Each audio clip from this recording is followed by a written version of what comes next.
Selamat datang di dunia di mana kegelapan menyimpan rahasia dan keheningan seringkali lebih menakutkan daripada suara. Di sini, kisah-kisah tak kasat mata akan membawa kita ke batas antara nyata dan yang tak terjelaskan. Malam ini, kami akan mengungkap cerita yang tak berani dibicarakan banyak orang. Sebuah kisah tentang arwah gentayangan, peristiwa aneh, dan misteri yang belum terpecahkan. Apakah kalian berani mendengar kisahnya? Siapkan nyali kalian, matikan lampu, dan pastikan kalian tidak sendirian. Karena mereka mungkin sedang mengawasi. Jangan lupa like, subscribe, dan aktifkan lonceng notifikasi agar tidak ketinggalan cerita menyeramkan berikutnya. Selamat menikmati malam penuh misteri. Yuda, seorang mahasiswa rantau, pindah ke kamar kos tua di pinggiran kota setelah menemukan tempat itu dengan harga murah. Namun, sejak hari pertama, ia merasakan kehadiran sesuatu yang tak terlihat.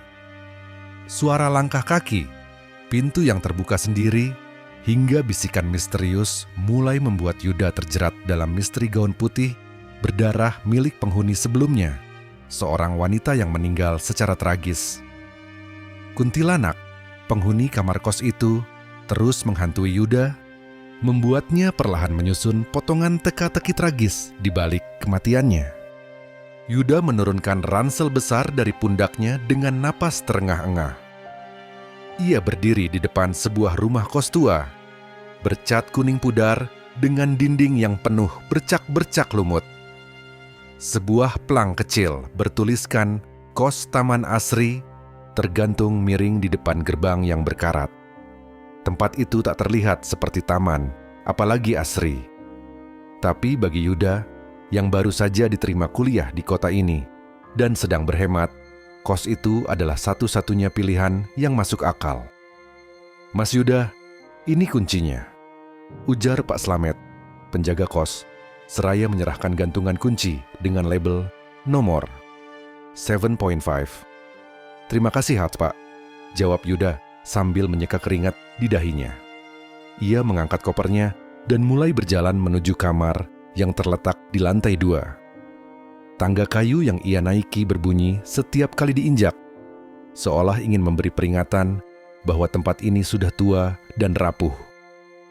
Sampai di depan pintu kamar nomor 7, Yuda memutar kunci dan mendorong pintunya.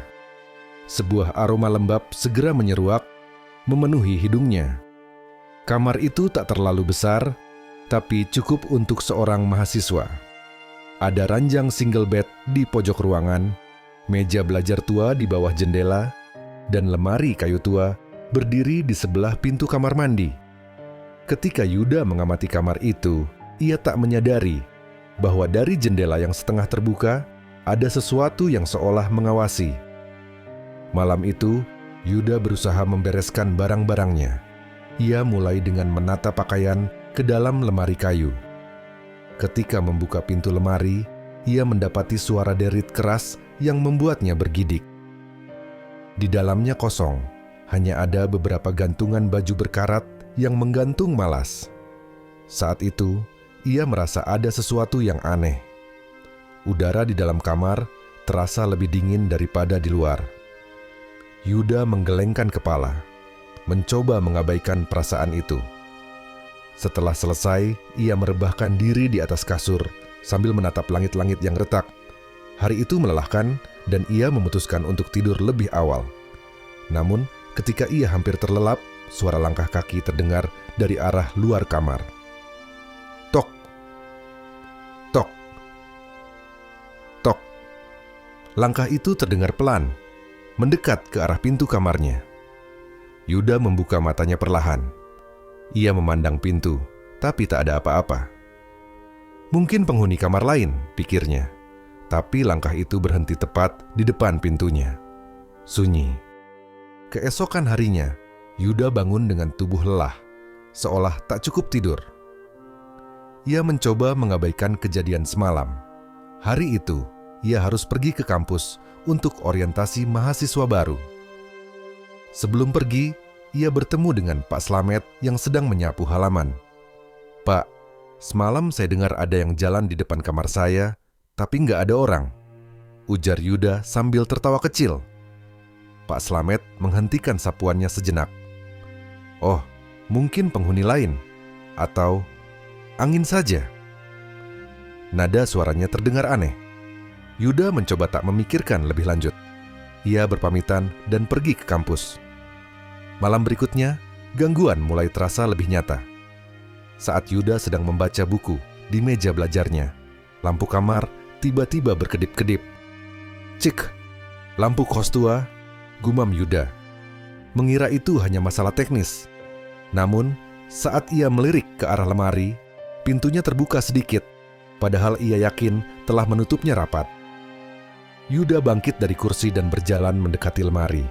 Ia meraih pintunya dan hendak menutupnya kembali, tapi langkahnya terhenti ketika melihat sesuatu di dalam. Di sudut lemari, ada bunga melati yang mulai layu, diletakkan di atas gantungan baju. "Siapa yang naruh ini?"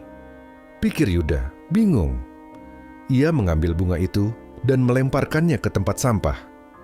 Namun malam itu, aroma melati terus tercium, bahkan semakin kuat. Ketika jam menunjukkan pukul 2 pagi, Yuda terbangun karena mendengar suara pintu kamar mandi yang terbuka perlahan. Suara deritnya membuat bulu kuduknya meremang. Ia duduk di ranjang, menatap ke arah kamar mandi dengan tubuh kaku. Dari mana pintunya bisa terbuka? Sendiri, pikirnya. Ia berusaha memberanikan diri. Dengan langkah pelan, ia berjalan menuju kamar mandi dan menyalakan lampunya. Tak ada apa-apa di dalam.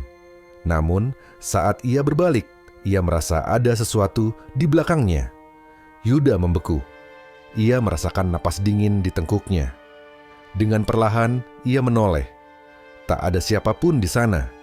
Tapi ketika ia menatap cermin di kamar mandi, ia melihat bayangan wanita berambut panjang berdiri di sudut kamar. Wanita itu mengenakan gaun putih dengan noda merah di bagian perutnya. Wajahnya pucat, bibirnya biru, dan matanya kosong menatap Yuda dari kejauhan. Yuda tersentak mundur, menabrak pintu kamar mandi hingga menimbulkan suara keras. Ketika ia kembali menatap cermin, bayangan itu sudah hilang. Pagi harinya, Yuda memutuskan untuk berbicara lagi dengan Pak Slamet.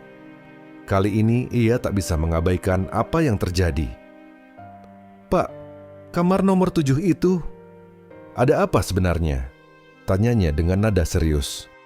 Pak Slamet hanya diam sejenak. Ia menatap Yuda dengan pandangan penuh rasa iba. "Mas Yuda, saya cuma mau bilang, jangan ganggu yang sudah ada di situ." "Apa maksudnya, Pak? Ada apa di kamar itu?" Namun, Pak Slamet hanya menggeleng pelan, enggan menjelaskan lebih lanjut. Yuda pulang dengan perasaan resah. Ia mulai merasa bahwa kamar itu menyimpan sesuatu yang tidak biasa, sesuatu yang jauh dari sekadar cerita horor biasa. Malam itu, ia kembali mendengar suara langkah kaki di luar kamar. Kali ini, langkah itu tak berhenti di depan pintunya, melainkan masuk ke dalam kamarnya. Dengan napas tertahan, Yuda melihat pintu kamar yang perlahan terbuka. Sosok wanita bergaun putih berdiri di sana. Rambutnya yang panjang menutupi sebagian wajahnya. Yuda mencoba berteriak, tapi tak ada suara yang keluar dari mulutnya. Sosok itu melangkah mendekat, sementara aroma melati semakin menyengat. Ketika sosok itu berdiri tepat di depan Yuda, ia membisikkan sesuatu yang membuat darah Yuda membeku. "Kembalikan gaunku." Suara bisikan itu terus terngiang di telinga Yuda sepanjang malam. "Kembalikan gaunku," kata sosok wanita bergaun putih itu sebelum lenyap seperti kabut yang tertiup angin. Meski sosok itu telah menghilang, dinginnya udara dan aroma melati tetap terasa, membuat Yuda kesulitan tidur hingga pagi. Pagi harinya, tubuh Yuda terasa lemas. Ia bangun dengan kantong mata yang jelas karena kurang tidur. Di sudut hatinya, ada ketakutan yang mulai tumbuh. Namun, ia mencoba meyakinkan diri bahwa semua itu hanyalah ilusi akibat kelelahan. Saat membersihkan kamar, Yuda kembali teringat akan lemari kayu tua di pojok ruangan. Semalam, pintu lemari itu terbuka sendiri, seolah mengundang. Rasa penasaran akhirnya mengalahkan rasa takutnya. Dengan hati-hati, ia membuka kembali lemari itu. Awalnya, hanya ada gantungan baju berkarat dan rak kosong. Namun, pandangannya tertuju pada sebuah celah kecil di bagian bawah lemari. Tangan Yuda terulur, menyentuh sesuatu yang terasa seperti kain. Dengan perlahan, ia menariknya keluar. Sebuah gaun putih muncul dari celah itu. Gaun itu terlihat lusuh dengan beberapa bagian yang robek. Namun, yang paling mencolok adalah noda merah kecoklatan di bagian perutnya. Seolah-olah gaun itu pernah terkena percikan darah. Yuda tertegun. Apa ini milik penghuni sebelumnya? Pikirnya. Namun, gaun itu memancarkan aura aneh, membuatnya merasa tak nyaman. Ia hendak melipat gaun itu dan memasukkannya kembali ke dalam lemari. Tapi tiba-tiba suara langkah kaki terdengar lagi di lorong kamar kos. Langkah itu terdengar semakin mendekat, hingga akhirnya berhenti tepat di depan pintu kamarnya. Tok. Tok. Tok. Yuda menoleh dengan cepat, jantungnya berdebar keras. Ia meletakkan gaun itu di atas ranjang dan berjalan perlahan ke arah pintu. Dengan tangan gemetar, ia membuka pintu itu. Namun, tak ada siapapun di sana. Lorong kosong dan sunyi. Hari itu, Yuda memutuskan untuk mencari jawaban. Ia pergi menemui salah satu penghuni kos lainnya, seorang mahasiswa bernama Arya yang tinggal di kamar nomor 3. Arya dikenal sebagai penghuni lama di kos itu, sehingga Yuda berharap ia tahu sesuatu tentang kamar nomor 7. Arya, gua mau nanya, lu tahu nggak apa-apa soal kamar gua? Tanya Yuda dengan nada santai, mencoba menyembunyikan rasa takutnya. Arya terlihat sedikit ragu, tapi akhirnya menjawab, gua nggak mau nakut-nakutin lo. Tapi kamar nomor 7 itu emang ada ceritanya. Ceritanya gimana? Desak Yuda. Katanya, dulu ada cewek yang tinggal di situ. Namanya Rima. Dia meninggal di kamar itu, jawab Arya dengan suara pelan. Meninggal? Kenapa? Arya menggeleng. Nggak ada yang tahu pasti. Yang jelas, setelah kejadian itu, beberapa orang yang ngekos di kamar lo bilang pernah ngalamin hal-hal aneh. Banyak yang nggak betah, akhirnya pindah. Mendengar itu, Yuda merasa bulu kuduknya berdiri. Ia mencoba menggali lebih dalam, tapi Arya tampak enggan bercerita lebih jauh. Malam harinya, Yuda kembali ke kamar dengan pikiran penuh. Ia tak bisa berhenti memikirkan cerita tentang Rima. Ketika masuk ke kamar, aroma melati kembali menyambutnya. Gaun putih yang ia temukan tadi pagi masih tergeletak di atas ranjang seolah menunggunya. Yuda mendekati gaun itu dengan perasaan campur aduk. Apa ini milik Rima? Pikirnya. Ia mencoba mengabaikan pikiran itu. Tapi setiap kali menatap gaun itu, ia merasa seperti ada mata yang memperhatikannya. Ia memutuskan untuk menyimpan gaun itu kembali ke lemari. Namun, saat ia membuka lemari, ia mendengar suara tawa kecil. Suara itu halus, hampir seperti bisikan, tapi jelas berasal dari kamar itu. "Siapa di sana?" teriak Yuda sambil berbalik cepat. Tak ada siapapun. Dengan jantung berdegup kencang, Yuda menutup lemari dengan keras dan mencoba menenangkan diri. Ia duduk di tepi ranjang, mencoba berpikir jernih. Namun, tiba-tiba lampu kamar mulai berkedip-kedip. Yuda menatap lampu dengan panik. Saat itu, ia mendengar suara lain. Ketuk. Ketuk. Namun, suara itu bukan berasal dari pintu kamar, melainkan dari dalam lemari. Yuda merasa tubuhnya kaku. Ia tahu seharusnya ia lari keluar kamar, tapi rasa penasaran menguasai dirinya. Dengan langkah perlahan, ia mendekati lemari dan membuka pintunya sekali lagi. Di dalam lemari, gaun putih itu sudah tidak ada. Sebagai gantinya, ia melihat bayangan seseorang berdiri di sudut lemari. Bayangan itu mulai bergerak keluar dari kegelapan. Seorang wanita muncul, mengenakan gaun putih berdarah yang sama. Wajahnya pucat, rambutnya panjang berantakan, dan matanya hitam pekat tanpa bola mata. Wanita itu berdiri diam, menatap Yuda dengan intens. Yuda ingin berteriak, tapi tenggorokannya terasa tersumbat. Wanita itu membuka mulutnya perlahan, lalu berkata dengan suara serak, "Kembalikan gaunku." Yuda langsung menutup pintu lemari dengan keras dan mundur menjauh. Napasnya memburu, sementara keringat dingin mengalir deras di wajahnya. "Ini gila," gumamnya sambil menggenggam kepalanya. Namun, sebelum ia sempat berpikir lebih jauh, pintu lemari terbuka sendiri dengan suara keras. Wanita itu kini berdiri di luar lemari, semakin dekat dengannya. Dengan seluruh keberanian yang tersisa, Yuda berlari keluar kamar tanpa menoleh ke belakang. Ia terus berlari hingga sampai ke depan kamar Arya, lalu mengetuk pintunya dengan panik. Arya membuka pintu dengan wajah bingung. "Yuda, lo kenapa?" "Kamar gua. Ada sesuatu di sana," jawab Yuda dengan napas terputus-putus. Arya tampak ragu sejenak, tapi akhirnya setuju untuk menemani Yuda kembali ke kamar nomor 7. Mereka berjalan perlahan, sementara Yuda terus merasa ada sesuatu yang mengawasi mereka dari kegelapan. Ketika mereka sampai di depan pintu kamar, Yuda merasa ragu untuk masuk.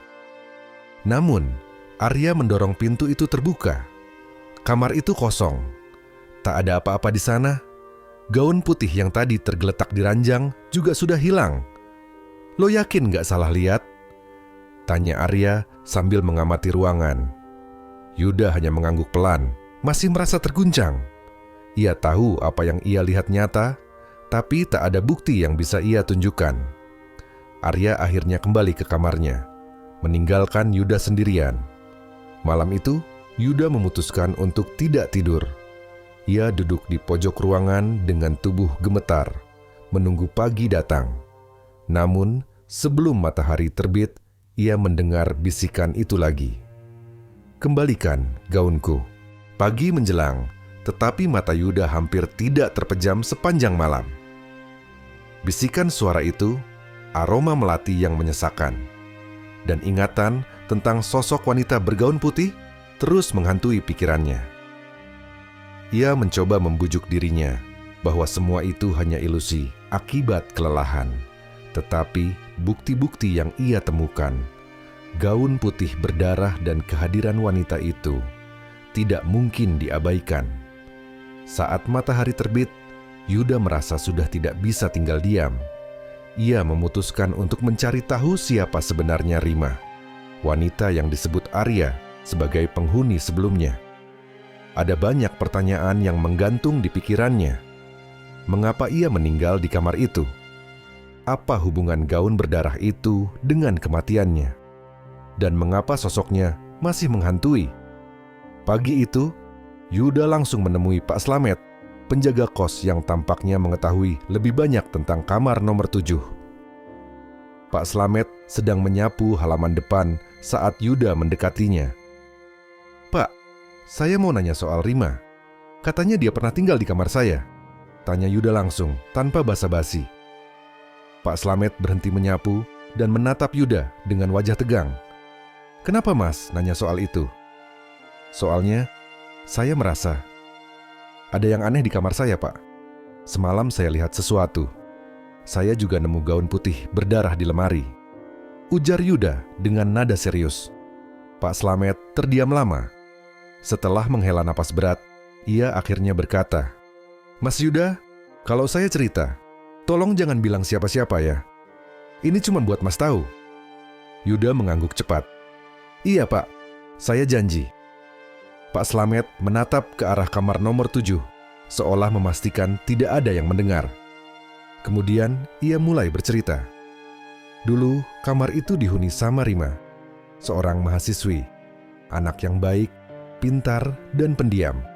Tapi kehidupannya berubah sejak dia pacaran sama seorang pria yang sering datang ke kos ini. Saya nggak tahu siapa namanya, tapi laki-laki itu kelihatan kaya, suka bawa mobil bagus, ujar Pak Slamet sambil menunduk. Terus, kenapa dia meninggal, Pak? Tanya Yuda penasaran. Pak Slamet menggigit bibirnya, tampak ragu untuk melanjutkan. Rima meninggal karena dibunuh. Dia ditemukan di kamarnya sendiri dengan luka tusukan di perutnya. Waktu itu dia pakai gaun putih yang sekarang Mas lihat di lemari. Yuda merinding mendengar cerita itu. Siapa yang bunuh dia, Pak? Pak Slamet menggeleng. Nggak ada yang tahu pasti. Tapi beberapa orang bilang pacarnya yang melakukannya. Setelah Rima meninggal, laki-laki itu hilang begitu saja. Nggak ada yang pernah lihat dia lagi. Pak Slamet menghela napas panjang, lalu melanjutkan. Sejak saat itu kamar nomor 7 jadi aneh. Orang-orang yang mengekos di sana sering lihat hal-hal yang nggak masuk akal. Ada yang bilang dengar suara langkah kaki, ada juga yang lihat bayangan perempuan pakai gaun putih. Yuda menggigil. Cerita Pak Slamet sangat sesuai dengan apa yang ia alami. Pak, kalau saya mau tahu lebih banyak soal Rima, saya harus cari kemana? Tanyanya. Pak Slamet berpikir sejenak. Coba tanya ke Bu Endang, tetangga sebelah. Dia kenal baik sama Rima waktu almarhumah masih hidup. Siang itu, Yuda mendatangi rumah Bu Endang, seorang wanita paruhbaya yang tinggal di sebelah kos. Rumahnya kecil, tapi terlihat rapi dan asri. Sangat kontras dengan suasana suram di kos Yuda. Bu Endang menyambut Yuda dengan ramah. Mas Yuda ya? Ada apa, Nak? Saya mau tanya soal Rima, Bu. Katanya beliau dulu tinggal di kamar saya, ujar Yuda hati-hati. Raut wajah Bu Endang langsung berubah serius. Ia mengangguk pelan, lalu mempersilakan Yuda masuk ke rumahnya. Rima itu anak baik, Mas. Saya sering ngobrol sama dia. Kasihan sekali nasibnya, ujar Bu Endang sambil menyuguhkan teh hangat. Bu, saya dengar Rima dibunuh. Apa benar? Tanya Yuda langsung. Bu Endang menghela napas panjang. Iya, Mas. Waktu itu Rima lagi pacaran sama seorang pria. Saya nggak pernah tahu nama pria itu. Tapi kelihatannya dia nggak serius sama Rima. Dia sering datang larut malam. Kadang mereka bertengkar. Saya pernah dengar Rima nangis di kamarnya. Yuda semakin penasaran. Terus, apa yang terjadi sebelum Rima meninggal? Bu Endang menatap Yuda dengan mata berkaca-kaca. Malam itu, saya dengar Rima teriak dari kamarnya. Saya langsung lari ke sana, tapi pintunya terkunci. Ketika akhirnya penjaga kos mendobrak pintu, Rima sudah tergeletak di lantai dengan darah di mana-mana. Dia pakai gaun putih. Gaun yang sama yang sering saya lihat waktu dia pergi kuliah. Yuda merinding mendengar cerita itu. Semua petunjuk mulai mengarah pada satu hal. Gaun putih berdarah yang ia temukan di kamarnya adalah milik Rima. Dan arwah Rima sepertinya masih terikat dengan benda itu. Bu, apa menurut Ibu Rima masih ada di kamar itu? Tanya Yuda hati-hati. Bu Endang terdiam lama sebelum akhirnya berkata, kalau saya jujur, Mas, saya rasa iya. Mungkin dia belum tenang. Kalau Mas dengar atau lihat sesuatu, tolong jangan marah. Doakan saja dia. Malam itu, Yuda kembali ke kamar dengan pikiran penuh.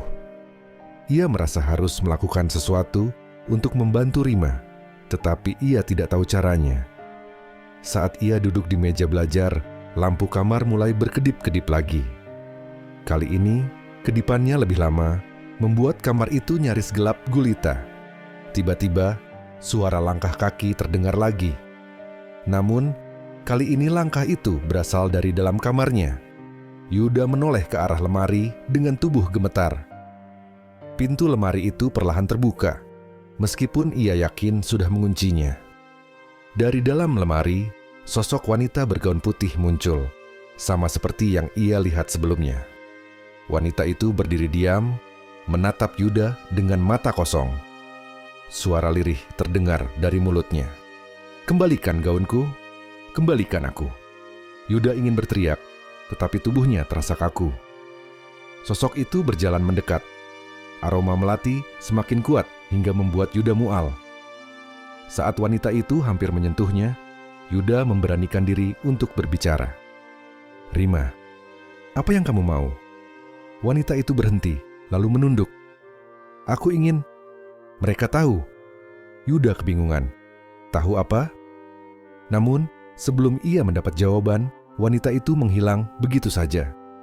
Keesokan harinya, Yuda memutuskan untuk kembali menyelidiki lemari kayu di kamarnya. Ia merasa ada sesuatu yang masih tersembunyi di sana. Saat memeriksa lemari dengan senter, ia menemukan sebuah celah kecil di bagian belakang. Dengan susah payah, ia membuka celah itu dan menemukan sebuah buku catatan tua. Buku itu milik Rima. Halaman-halamannya penuh dengan tulisan tangan yang rapi, tetapi ada satu halaman yang menarik perhatian Yuda. Dia bilang mencintaiku, tapi aku tahu itu bohong. Dia hanya memanfaatkan aku. Kalau aku tidak menurut, dia mengancam akan menghancurkan hidupku. Aku takut, tapi aku tidak tahu harus bagaimana. Di halaman lain, Rima menulis tentang perasaan takutnya terhadap pria yang disebutnya sebagai pacarnya. Tulisan terakhir di buku itu berbunyi, "Aku merasa malam ini akan menjadi malam terakhirku. Jika aku mati, aku ingin semua orang tahu siapa yang melakukannya." Yuda terdiam lama, menggenggam buku itu dengan tangan gemetar. Ia tahu Rima mencoba memberinya petunjuk, namun siapa pria itu? Dan bagaimana cara menghentikan teror ini? Yuda duduk di sudut kamarnya, memandangi buku catatan tua milik Rima yang baru saja ditemukannya. Setiap kalimat di dalamnya terasa seperti jeritan minta tolong dari seorang wanita yang hidupnya direnggut secara kejam. Tulisan terakhirnya membuat Yuda semakin yakin bahwa ada rahasia besar yang belum terungkap. "Jika aku mati, aku ingin semua orang tahu siapa yang melakukannya." Namun, siapa pria yang dimaksud oleh Rima? Yuda tahu, jika ia ingin menghentikan teror yang terus menghantui kamar ini, ia harus menemukan jawabannya. Esok paginya, Yuda kembali menemui Pak Slamet. Ia menunjukkan buku catatan Rima dan bertanya apakah Pak Slamet pernah melihat pria yang sering mengunjungi Rima. Pak Slamet memandangi buku itu dengan tatapan penuh emosi. "Saya ingat, Mas. Laki-laki itu sering datang malam-malam. Rambutnya selalu rapi, pakai mobil hitam, tapi saya nggak pernah tahu namanya. Waktu kejadian itu, saya sempat dengar mereka berantem. Tapi pas saya mau cek, dia sudah nggak ada." Yuda merasa frustrasi. Informasi itu belum cukup. Namun, ada sesuatu yang menarik perhatian Yuda. Pak Slamet menyebutkan mobil hitam. "Lalu, Pak, setelah kejadian itu, ada nggak yang lapor polisi soal pria itu?" tanya Yuda. Pak Slamet menggeleng pelan. "Ada, tapi nggak ada bukti kuat. Kasusnya nggak pernah terpecahkan. Laki-laki itu hilang begitu saja." Yuda merasa ada sesuatu yang aneh. Ia memutuskan untuk mencari informasi lebih lanjut di kantor polisi tempat kasus Rima dilaporkan dulu. Yuda mengunjungi kantor polisi setempat dengan alasan ingin mengetahui lebih banyak tentang penghuni lama kosnya.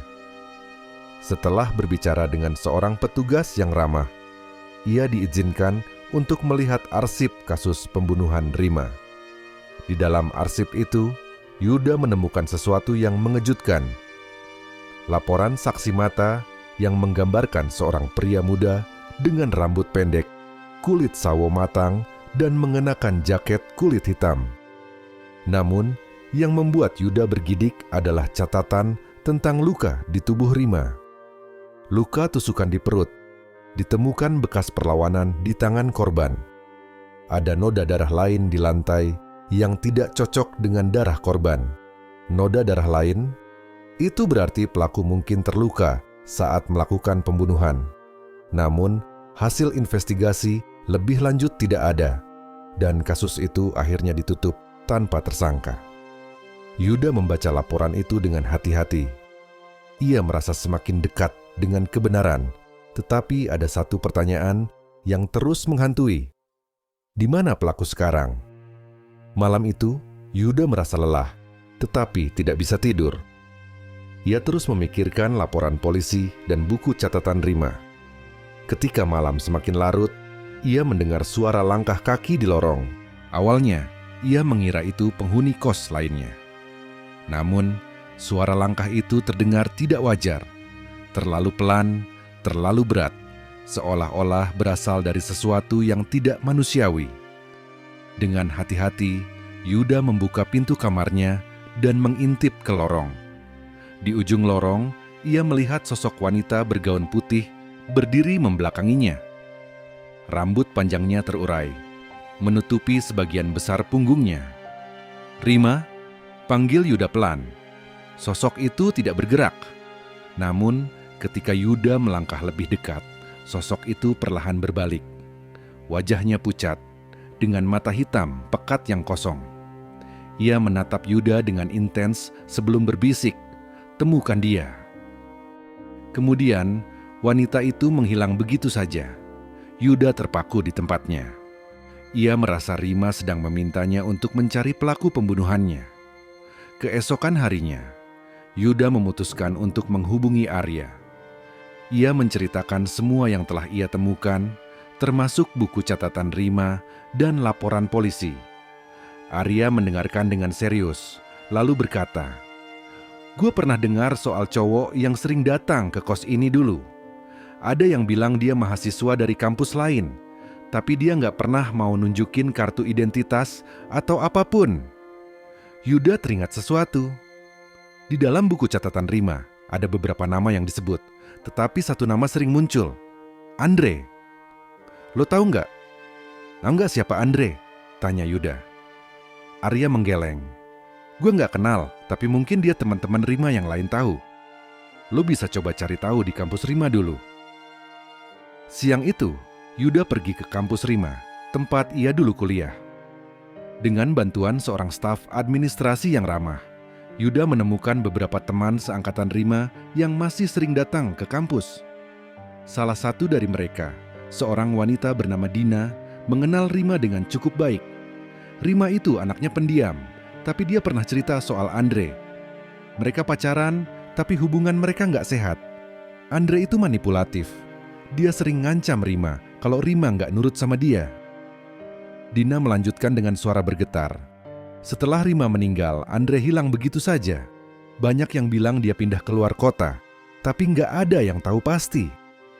Nama Andre kini menjadi petunjuk paling jelas bagi Yuda. Malam itu, Yuda merasa ada sesuatu yang akan terjadi. Ia duduk di kamarnya, memandangi buku catatan Rima yang tergeletak di meja. Tiba-tiba, lampu kamar mulai berkedip-kedip lagi.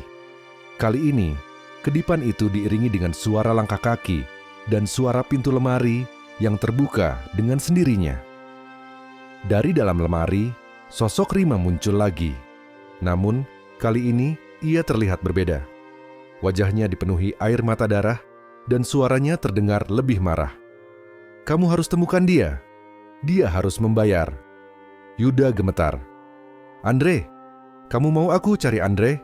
Rima mengangguk, lalu perlahan berjalan mendekat. "Dia membunuhku. Dia menghancurkan hidupku. Jangan biarkan dia bebas."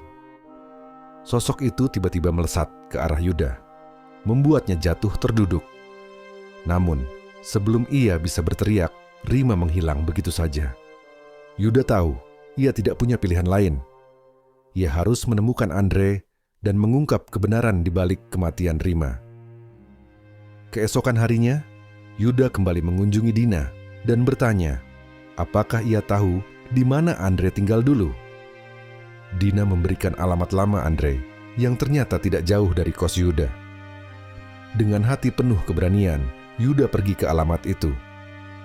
Rumah itu terlihat tua dan tidak terawat, seolah-olah sudah lama ditinggalkan. Namun, ketika Yuda mengetuk pintu, seorang pria paruh baya membukanya. "Ya, ada apa?" Tanya pria itu dengan nada curiga. Yuda menjelaskan bahwa ia sedang mencari Andre. Pria itu terdiam sejenak, lalu berkata, "Andre adalah keponakan saya.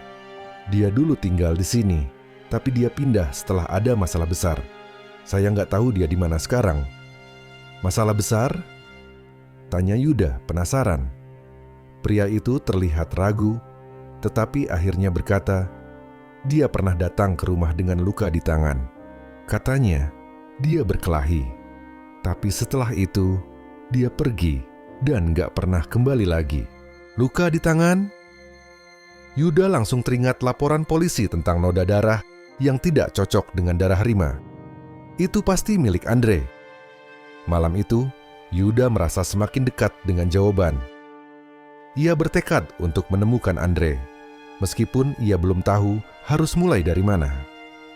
Saat ia berbaring di ranjang, suara langkah kaki kembali terdengar. Kali ini lebih keras dari sebelumnya. Dari balik kegelapan, sosok Rima muncul lagi. "Temukan dia, hukum dia. Aku ingin tenang." Yuda mengangguk pelan. "Aku janji, Rima. Aku akan menemukan Andre. Kamu akan mendapatkan keadilan." Sosok Rima tersenyum tipis, lalu menghilang dalam kabut melati. Namun, Yuda tahu, perjalanan ini baru saja dimulai. Pagi itu, Yuda terbangun dengan tubuh penuh keringat dingin. Ia masih bisa merasakan tatapan intens Rima dari malam sebelumnya. Janji untuk menemukan Andre terus terngiang di kepalanya. Tidak ada jalan kembali. Ia harus menyelesaikan misteri ini, apapun risikonya. Yuda memulai harinya dengan menggali lebih dalam tentang kehidupan Andre. Ia kembali ke kantor polisi untuk mencari arsip lain yang mungkin dapat memberinya petunjuk. Dengan sedikit bantuan dari seorang petugas yang bersimpati pada kasus ini, Yuda mendapatkan informasi tambahan. Nama lengkap Andre adalah Andre Wijaya. Dan ia pernah terdaftar sebagai mahasiswa di sebuah universitas swasta di kota lain. Berbekal nama dan alamat universitas, Yuda memutuskan untuk pergi ke kota tersebut. Perjalanan itu terasa panjang, dengan pikiran yang terus dibayangi sosok Rima. Setibanya di universitas yang dimaksud, Yuda langsung menuju bagian administrasi untuk menanyakan data Andre. Setelah sedikit usaha dan alasan yang meyakinkan, seorang staf administrasi akhirnya memberikan informasi bahwa Andre pernah menjadi mahasiswa di sana, tetapi ia dikeluarkan secara mendadak sekitar 5 tahun lalu karena masalah disiplin. "Apakah ada catatan tentang masalah apa yang membuat dia dikeluarkan?" tanya Yuda dengan nada penuh harap. Staf itu membuka file lain dan membaca dengan seksama. Sepertinya Andre terlibat dalam beberapa kasus kekerasan terhadap teman-temannya. Salah satu korbannya melaporkan bahwa dia sering membawa senjata tajam. Namun, tidak ada bukti yang cukup kuat, jadi kasus itu tidak sampai ke polisi. Informasi ini membuat Yuda semakin yakin bahwa Andre memiliki sisi gelap yang lebih besar daripada yang terlihat. Setelah meninggalkan universitas, Yuda merasa buntu. Ia tidak tahu harus mencari Andre di mana. Namun, di tengah kebingungannya, ia teringat sesuatu yang pernah disebutkan Dina. Andre sering terlihat di sebuah bar kecil dekat kampus Rima dulu. Malam itu, Yuda pergi ke bar yang dimaksud. Tempat itu gelap dan penuh asap rokok. Musik keras mengisi ruangan, tetapi Yuda tetap fokus mencari orang-orang yang mungkin mengenal Andre. Ia bertanya pada beberapa pelanggan tetap, tetapi kebanyakan dari mereka menggeleng atau tidak tahu. Hingga seorang pria tua di sudut bar akhirnya berkata, "Andre, kalau kamu cari dia, coba ke gudang tua di pinggiran kota. Dia sering nongkrong di sana dulu." Gudang tua itu terletak di kawasan industri yang sudah lama ditinggalkan. Bangunannya terlihat suram dengan dinding penuh grafiti dan jendela-jendela yang pecah. Yuda merasa bulu kuduknya berdiri saat ia melangkah masuk. Di dalam, ia menemukan beberapa barang berserakan, botol minuman keras, bungkus rokok, dan coretan nama-nama di dinding. Salah satu nama itu menarik perhatian Yuda, Andre Wijaya. Namun, yang membuatnya bergidik adalah coretan lain di dekat nama itu. Sebuah pesan berbunyi, "Tidak ada yang bisa menyentuhku. Mereka semua akan mati." Saat Yuda membaca pesan itu, suara langkah kaki terdengar dari arah belakang. Ia langsung berbalik, tetapi tidak ada siapa-siapa. Hanya ada bayangan yang bergerak cepat di sudut matanya. "Andre!" teriak Yuda. Suaranya bergema di dalam gudang. Tidak ada jawaban, tetapi suara tawa kecil terdengar samar di antara kegelapan. Yuda keluar dari gudang dengan kepala penuh pertanyaan. Ia tahu ia semakin dekat dengan Andre, tetapi keberadaan pria itu masih menjadi misteri. Dalam perjalanan pulang, ia menerima pesan dari Arya. "Bro, gue nemu sesuatu. Datang ke kos sekarang." Yuda langsung kembali ke kos. Saat tiba di kamar Arya, ia melihat temannya itu memegang secarik kertas tua. "Gue nemu ini di antara barang-barang lama di gudang kos," ujar Arya sambil menyerahkan kertas itu. Kertas itu adalah sebuah surat tulisan tangan. Dari gaya bahasanya, jelas bahwa surat itu ditulis oleh Rima. "Andre, aku tidak bisa terus seperti ini. Aku sudah lelah hidup dalam ketakutan. Kalau kamu tidak berhenti mengancam aku akan melaporkan semuanya ke polisi. Jangan kira aku takut. Ini peringatan terakhirku." Surat itu memberikan gambaran yang lebih jelas. Rima mencoba melawan Andre sebelum kematiannya. "Lo lihat kan? Andre pasti dalang dari semua ini," kata Yuda dengan nada penuh emosi. Arya mengangguk. Tapi pertanyaannya sekarang, di mana dia? Malam itu, Yuda kembali ke kamarnya. Ia merasa Rima mencoba memberinya lebih banyak petunjuk, tetapi ia tidak tahu bagaimana caranya meminta bantuan langsung dari arwah wanita itu. Ia duduk di lantai, menatap gaun putih berdarah yang masih tersimpan di lemari. Dengan keberanian yang tersisa, Yuda mengambil gaun itu dan memegangnya erat. "Rima, tolong, beri aku petunjuk. Di mana aku bisa menemukan Andre?" Ruangan tiba-tiba menjadi dingin dan aroma melati yang pekat memenuhi udara.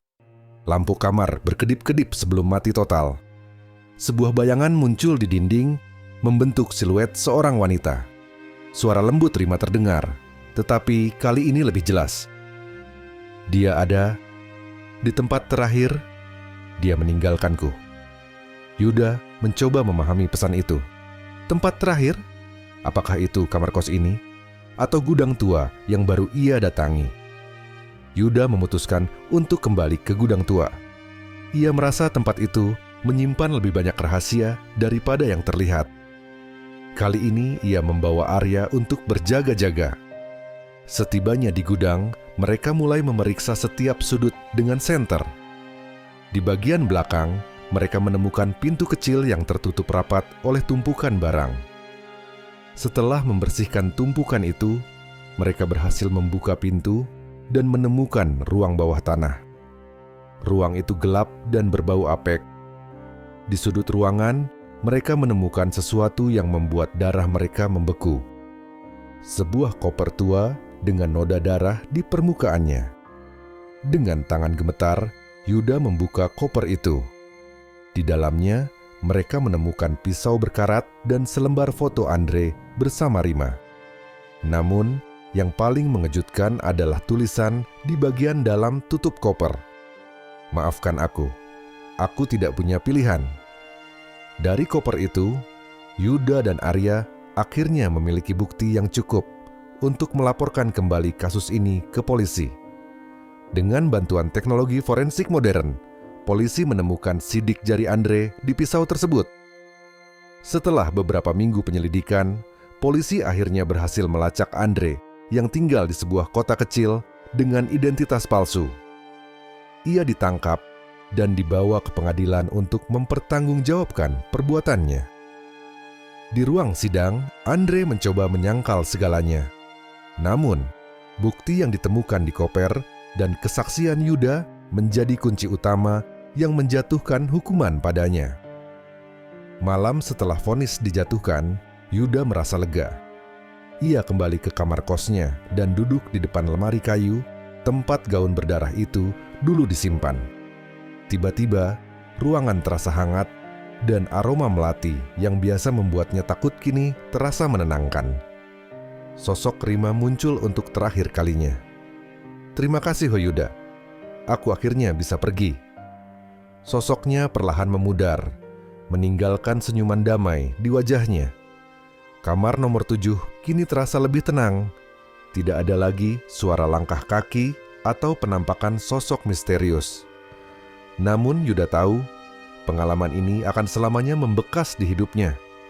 Ia memutuskan untuk tetap tinggal di kamar itu, bukan karena tidak ada pilihan lain, tetapi karena ia ingin menjaga kenangan Rima, wanita yang akhirnya mendapatkan keadilan yang pantas. Meski kasus Andre telah berakhir di pengadilan, kehidupan Yuda di kos nomor 7 masih belum sepenuhnya tenang. Ia merasa lega telah membantu arwah Rima menemukan kedamaian, tetapi ada bagian dari dirinya yang masih resah. Apa benar semuanya sudah selesai? Atau ada sesuatu yang lebih besar yang masih tersembunyi? Beberapa minggu setelah vonis Andre, Yuda mulai merasakan perubahan kecil di kamarnya. Lampu tidak lagi berkedip tanpa alasan, dan suara langkah kaki di malam hari telah berhenti. Namun, ada sesuatu yang lain, perasaan seolah-olah ia masih diawasi. Malam itu, saat Yuda sedang membaca buku di ranjangnya, ia mendengar suara gemerisik di lemari. Dengan hati-hati, ia membuka pintu lemari yang pernah menjadi pusat aktivitas gaib sebelumnya. Kosong. Tidak ada apa-apa di dalamnya. Hanya beberapa pakaian yang tersisa. Namun, ketika ia hendak menutup pintu, aroma melati yang samar tercium. Yuda membeku. Apakah Rima masih di sini? Tiba-tiba, sebuah suara berbisik terdengar di telinganya. "Kamu pikir ini sudah selesai? Masih ada luka yang belum terungkap." Yuda berbalik cepat, tetapi tidak ada siapa-siapa. Hanya dinding kosong yang menyambutnya. Keesokan paginya, Yuda terbangun dengan firasat buruk. Ketika ia bangun, matanya tertuju pada dinding di sebelah tempat tidurnya. Sebuah tulisan samar terlihat di sana, seolah-olah baru saja ditorehkan oleh tangan tak kasat mata. Bukan hanya Andre. Tulisan itu membuat Yuda gemetar. Jika bukan hanya Andre, siapa lagi yang terlibat dalam kematian Rima? Apakah ada pihak lain yang menyembunyikan rahasia ini? Ia memutuskan untuk kembali memeriksa buku catatan Rima yang masih ia simpan di laci meja. Di halaman terakhir, ia menemukan sesuatu yang sebelumnya tidak ia perhatikan. Sebuah inisial S yang ditulis dengan tinta lebih gelap dari tulisan lainnya. Yuda tahu bahwa inisial itu adalah petunjuk baru. Ia kembali menghubungi Dina, teman Rima yang dulu memberinya banyak informasi tentang Andre. Saat bertemu di sebuah kafe kecil dekat kampus, Yuda menunjukkan inisial tersebut. "Lu tahu siapa yang dimaksud Rima dengan inisial S ini?" tanya Yuda. Dina terdiam sejenak, terlihat ragu untuk menjawab. "Gue nggak yakin, tapi gue pernah dengar Rima nyebut nama seseorang, Sam. Dia bilang Sam adalah teman dekat Andre, tapi mereka sering terlibat masalah bareng. Rima pernah cerita kalau dia takut sama Sam karena orang itu lebih berbahaya daripada Andre." Yuda merasakan ketegangan meningkat. Jika Andre sudah cukup kejam, maka Sam pasti lebih berbahaya. Dengan informasi baru ini, Yuda mulai mencari keberadaan Sam. Ia kembali ke bar tempat ia mendapatkan informasi tentang Andre sebelumnya. Setelah bertanya pada beberapa pelanggan tetap, seorang pria dengan jaket kulit akhirnya memberikan petunjuk. "Sam, dia nggak sering kesini lagi, tapi gua dengar dia kerja di sebuah bengkel tua di pinggir kota." Yuda mencatat alamat bengkel tersebut dan langsung menuju ke sana. Tempat itu kecil dan tampak sepi. Ketika ia masuk, seorang pria bertubuh besar dengan tatapan tajam menyambutnya. "Lu siapa? Mau apa di sini?" tanya pria itu dengan nada kasar. Yuda berusaha tetap tenang. "Gue cuma mau nanya soal temen lo, Andre." Pria itu terdiam sejenak, lalu tertawa kecil. "Andre, gue udah lama gak dengar soal dia. Tapi kenapa lo tanya gue?" Yuda memutuskan untuk jujur. "Rima, gue tahu lo dan Andre terlibat dalam kasus itu. Kalau lo gak mau bantu gue bakal kasih tahu polisi." Mendengar nama Rima, tatapan pria itu berubah. Rima itu masalah lama. Gue gak ada hubungannya sama kematian dia. Namun, dari nada suaranya, Yuda tahu pria itu berbohong. Yuda meninggalkan bengkel dengan firasat buruk. Sam jelas menyembunyikan sesuatu, tetapi Yuda tidak tahu bagaimana cara membuatnya berbicara. Ia memutuskan untuk kembali ke kos dan memikirkan langkah berikutnya. Namun, malam itu, kejadian aneh kembali terjadi. Saat Yuda sedang tidur, ia bermimpi bertemu dengan Rima di sebuah tempat gelap yang dipenuhi bayangan. Rima tidak berbicara, tetapi ia menunjuk ke arah sebuah pintu besar yang bercahaya. Ketika Yuda membuka pintu itu, ia melihat gambaran jelas tentang Sam dan Andre yang sedang berdebat di sebuah ruangan. Suara Rima terdengar samar. Dia tahu segalanya. Yuda terbangun dengan napas tersengal. Mimpi itu terasa nyata, seolah-olah Rima mencoba memberinya petunjuk terakhir. Keesokan harinya, Yuda kembali ke bengkel dengan tekad baru. Ia tidak peduli risiko yang akan dihadapinya. Kali ini, ia membawa sebuah rekaman suara Rima yang ia simpan dari buku catatan, di mana Rima dengan jelas menyebut nama Sam. Ketika Sam melihat Yuda datang lagi, ia terlihat tidak senang. "Lo lagi? Mau apa lagi sekarang?" Yuda mengeluarkan ponselnya dan memutar rekaman itu. "Lo tahu apa yang dia alami. Lo terlibat dan gue akan pastikan semuanya terungkap." Sam terlihat panik. Ia mencoba menyangkal, tetapi tekanan dari Yuda membuatnya akhirnya berbicara. "Andre yang mulai semuanya.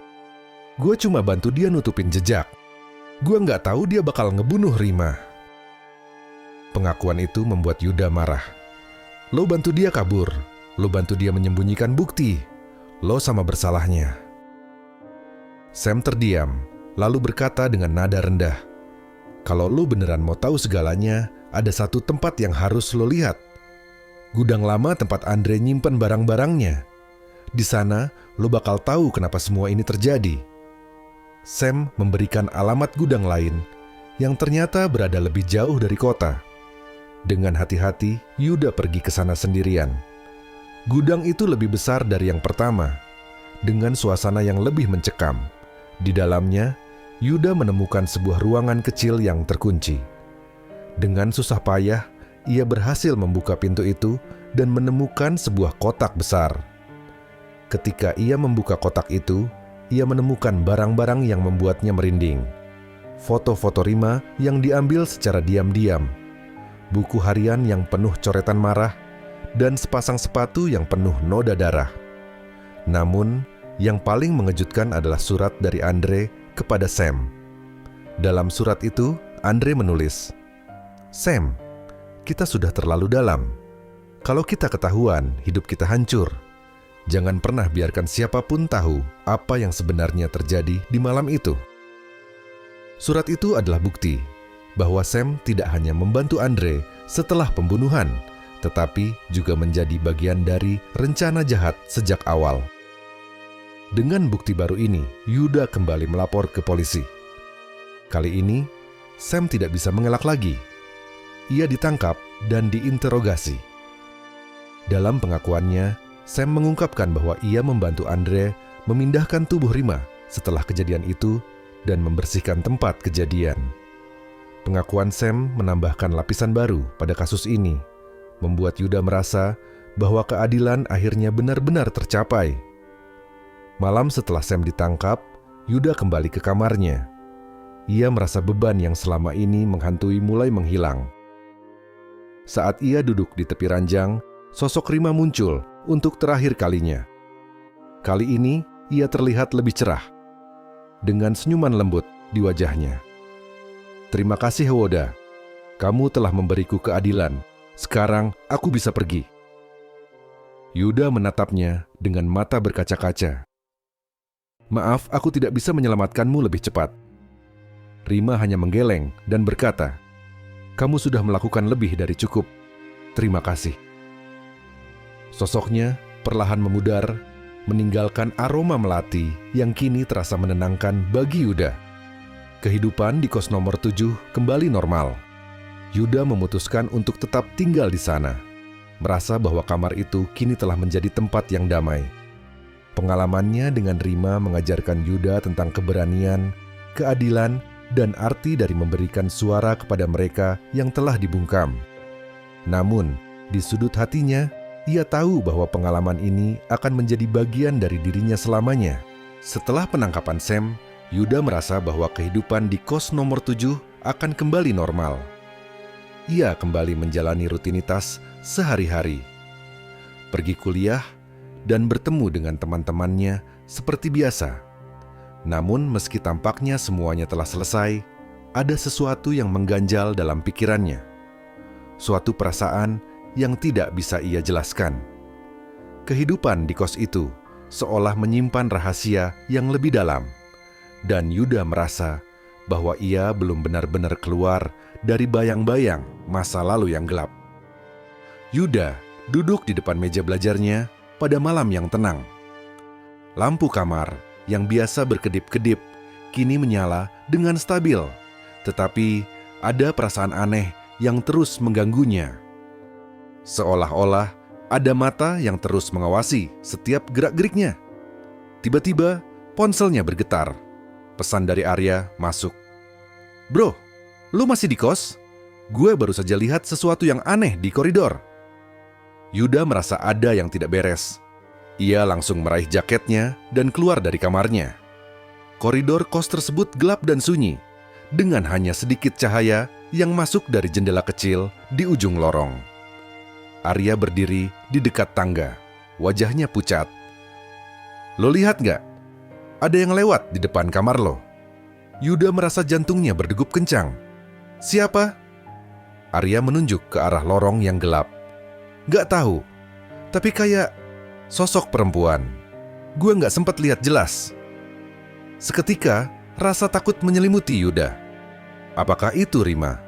Ataukah ada sesuatu yang lebih buruk lagi? Malam itu, Yuda tidur dengan cemas. Ketika ia terlelap, ia kembali bermimpi tentang Rima. Kali ini, sosok wanita itu tampak lebih gelap, dengan wajah yang penuh dengan amarah. Matanya yang kosong menatap Yuda dengan penuh kebencian, dan mulutnya berbisik perlahan, "Kamu pikir ini sudah berakhir? Masih ada yang tersisa." Yuda terbangun dengan tubuh gemetar. Mimpi itu sangat nyata, seolah-olah Rima ingin memberitahunya sesuatu. Tapi apa itu? Apa yang masih tersisa? Keesokan harinya, Yoda pergi ke perpustakaan untuk mencari petunjuk lebih lanjut. Ia membaca banyak artikel tentang mitos dan cerita hantu lokal, mencoba menemukan sesuatu yang bisa menjelaskan kejadian-kejadian aneh yang terus mengikutinya. Di salah satu artikel, ia menemukan cerita tentang kuntilanak. Makhluk halus yang dikenal sering muncul dalam wujud wanita bergaun putih. Dalam cerita itu, dikatakan bahwa kuntilanak tidak hanya muncul untuk menuntut balas dendam, tetapi juga bisa menghantui orang yang tak bersalah jika ada ikatan kuat antara mereka dan arwah yang tersisa. Arwah yang belum tenang. Yuda berbisik. Ia merasa kebenaran tentang Rima mulai terungkap. Mungkin Rima belum sepenuhnya bisa pergi karena ada sesuatu yang masih belum diselesaikan. Hari berikutnya, Yuda memutuskan untuk mencari tahu lebih dalam tentang sejarah kos nomor 7. Ia pergi ke pemilik kos yang sudah lama bekerja di sana dan menanyakan apakah ada kejadian aneh atau cerita-cerita yang berhubungan dengan tempat tersebut. Pemilik kos itu, Pak Naryo, tampak sedikit cemas saat mendengar pertanyaan Yuda. "Lo tahu, kan, kalau tempat ini sudah ada sejak lama?" Kos ini dibangun di atas tanah bekas sebuah rumah yang dulunya dihuni oleh keluarga yang cukup tragis. Yuda mengernyitkan dahi. Apa maksudnya? Pak Naryo mulai bercerita. Keluarga itu punya seorang anak perempuan bernama Sinta. Sinta itu sangat cantik, tetapi dia memiliki penyakit jiwa. Dia sering mengamuk dan berbuat kekerasan pada orang-orang di sekitarnya. Suatu malam, keluarga itu ditemukan tewas di rumah mereka, sementara Sinta hilang tanpa jejak. Beberapa orang mengatakan mereka mendengar suara tangisan perempuan dari dalam rumah itu setelah tragedi itu. Yuda merasa darahnya mendingin. Apa yang terjadi dengan Sinta? Pak Naryo menarik napas dalam-dalam. Beberapa bulan setelah itu, ada laporan tentang penampakan seorang perempuan bergaun putih yang mengganggu penghuni kos di sekitar sini. Banyak yang percaya itu adalah Sinta, atau lebih tepatnya, arwahnya yang belum tenang. Yuda merasa kebenaran semakin jelas. Arwah Rima mungkin bukan satu-satunya yang terperangkap di tempat ini. Mungkin arwah lain yang lebih kuat sedang mencoba menguasai tempat itu, seperti yang disebutkan oleh Pak Naryo. Dari cerita Pak Naryo, Yuda tahu bahwa rumah yang dibangun di atas tanah kos itu dulunya adalah rumah keluarga Sinta. Ia memutuskan untuk mencari lebih lanjut tentang rumah itu. Dengan sedikit bantuan dari Arya, Yuda berhasil menemukan lokasi rumah yang lama, yang kini sudah hancur dan terlantar. Saat mereka sampai di sana, Yuda merasa hawa yang sangat berat menyelimuti tempat itu. Semua jendela dan pintu sudah tertutup rapat, tetapi ada satu pintu kecil yang tampaknya masih bisa dibuka. Mereka memasuki ruangan itu dengan hati-hati. Di dalam, bau apek dan busuk sangat kuat. Lantai yang berdebu dan dinding yang retak seolah mengisahkan bahwa rumah ini sudah lama ditinggalkan. Di salah satu sudut ruangan, Yuda melihat sebuah lukisan tua yang terjatuh. Lukisan itu menggambarkan seorang wanita cantik dengan gaun putih, memegang bunga melati. Ini pasti Sinta, ujar Arya, mencoba memecah keheningan. Yuda memeriksa lebih dekat lukisan itu. Di balik bingkai, ia menemukan sebuah catatan tua yang hampir hancur. Dengan hati-hati, Yuda membuka catatan itu dan menemukan tulisan yang semakin membuatnya takut. Aku menunggu di sini. Tidak ada yang bisa pergi sebelum aku mendapatkan apa yang aku inginkan. Sinta tidak akan pernah mati. Saat membaca catatan itu, suara aneh mulai terdengar dari sekitar mereka. Seperti suara langkah kaki perlahan mendekat. Yuda dan Arya berbalik, namun tidak ada siapa-siapa di belakang mereka. Keheningan menyelimuti tempat itu, tetapi rasa takut yang mencekam membuat darah mereka serasa membeku. Tiba-tiba, udara di sekitar mereka menjadi dingin, dan bayangan putih muncul di ujung ruangan. Sinta.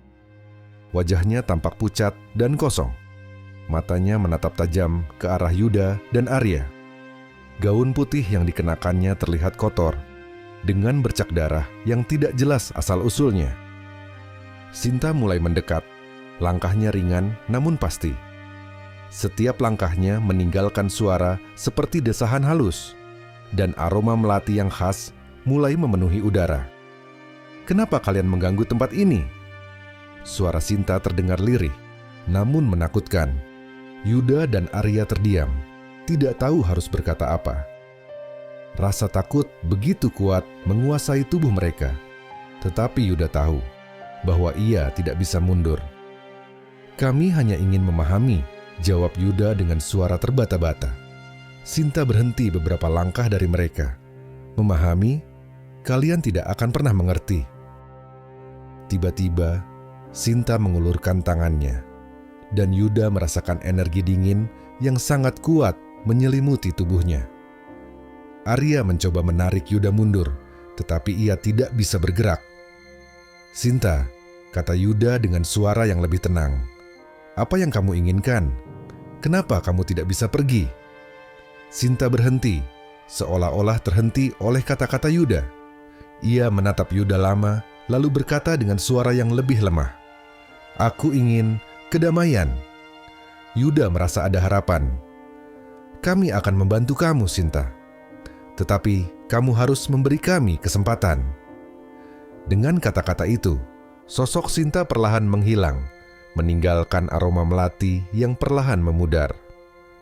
Namun, bayangan dari kejadian itu tetap menghantui Yuda. Keesokan harinya, Yuda kembali ke kos dengan perasaan yang campur aduk. Ia tahu bahwa Sinta dan Rima bukanlah makhluk yang hanya ingin menakut-nakuti, melainkan arwah yang terperangkap dalam kemarahan dan kebingungannya sendiri. Namun, meskipun perasaan takutnya mereda, Yuda tahu bahwa kos nomor 7 tetap menyimpan banyak rahasia. Kadang, kedamaian yang kita cari tidak selalu datang dengan mudah, dan ada kalanya kita harus menghadapi kegelapan yang tak terungkap. Yuda berdiri di depan kamarnya, menyadari bahwa meskipun ia sudah melalui banyak hal, kehidupan di tempat ini belum sepenuhnya tenang. Ada banyak bayangan yang masih mengintai, menunggu untuk terungkap. Namun, satu hal yang ia tahu pasti, tak ada yang bisa menghentikan tekadnya untuk mencari kebenaran apapun yang harus ia hadapi. Setelah pertemuan dengan Sinta, kehidupan Yuda kembali berjalan dengan perasaan campur aduk. Ia merasa seolah-olah telah menginjakkan kaki pada teritori yang sangat berbahaya. Teritori yang dihuni oleh arwah yang terperangkap dalam amarah dan kebingungannya sendiri. Meskipun bayangan Sinta menghilang untuk sementara waktu, perasaan takut dan penasaran yang mendalam terus menghantui Yuda.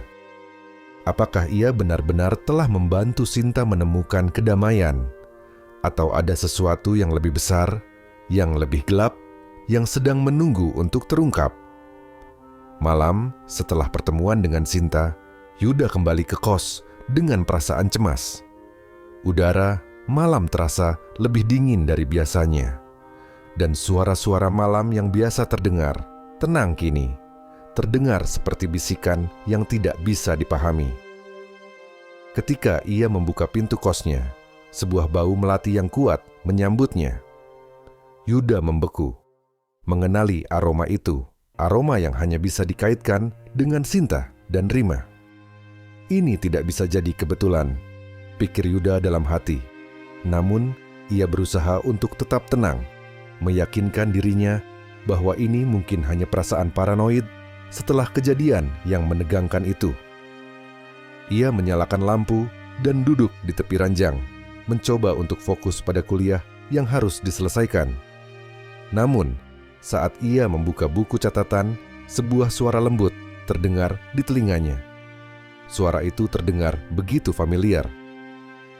"Kamu pikir ini sudah berakhir, Yuda? Aku akan selalu ada di sini." Yuda menoleh cepat, tetapi tidak ada siapa-siapa di ruangan itu. Sosok Rima atau Sinta, siapapun itu, seakan-akan selalu ada di tempat-tempat yang paling tidak terduga. Hari berikutnya, Yuda mulai merasakan kehadiran yang lebih intens lagi. Suara langkah kaki yang terdengar di malam hari, bayangan putih yang melintas di koridor, dan bau melati yang selalu hadir di saat-saat yang paling mengganggu. Tidak hanya itu, beberapa temannya, termasuk Arya, mulai merasakan hal yang sama. Mereka sering merasa ada seseorang yang mengawasi mereka, bahkan saat mereka berada di luar kos. Suatu sore, Yuda memutuskan untuk berbicara lebih dalam dengan Arya tentang apa yang sedang terjadi. Mereka duduk di warung kopi dekat kampus, dan Yuda menceritakan semua yang telah ia alami. Mulai dari penampakan Rima, hingga penemuan rumah tua milik keluarga Sinta. "Jadi, lo yakin Sinta itu masih ada di sini?" tanya Arya. Menatap Yuda dengan serius, Yuda mengangguk. "Aku merasa seperti ada yang belum selesai. Arwah Sinta tidak akan pergi begitu saja. Mungkin ada sesuatu yang lebih dalam yang belum kita pahami."